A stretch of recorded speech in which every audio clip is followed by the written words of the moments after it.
কী অবস্থা সবার? সবাই নিশ্চয়ই ভালো আছে, কারণ এই রোজার মাসে আল্লাহর রহমতে সবাই আশা করি ভালো আছে। তো আজকে আমি এই আর একটা রেসিপি নিয়ে আসছি। এইটা হলো বুটের ডাল।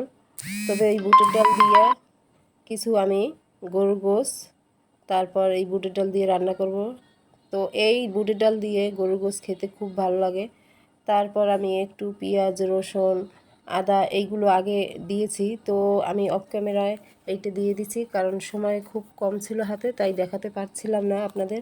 তো প্রথমে আমি একটু লবণ দিয়েছি, তারপর একটু জিরার গুঁড়া, তারপর এই যে একটু হলুদের গুঁড়া, একটু বেশিই দিই, আমরা একটু ঝাল খাই তাই।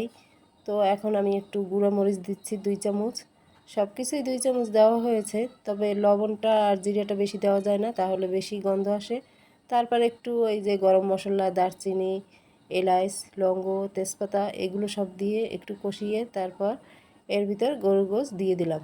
তো এইটাও ভালোভাবে একটু কষিয়ে নেব, কারণ না হয় দেখা যায় এইটা দিয়ে মশলার ঘেরান আসতে পারে। তো ভালোভাবে কষিয়ে তারপর এই যে গরুর গোশ এর ভিতরে আমি ডাল দিয়ে দেব, কারণ এই যে ডালটা দেওয়ার সাথে সাথে দেখবেন একটু অন্য রকমের এই দেখাচ্ছে। তো কেমন হলো এই রেসিপিটা? তো আপনাদের পছন্দ হলে বলবেন। আল্লাহ হাফেজ।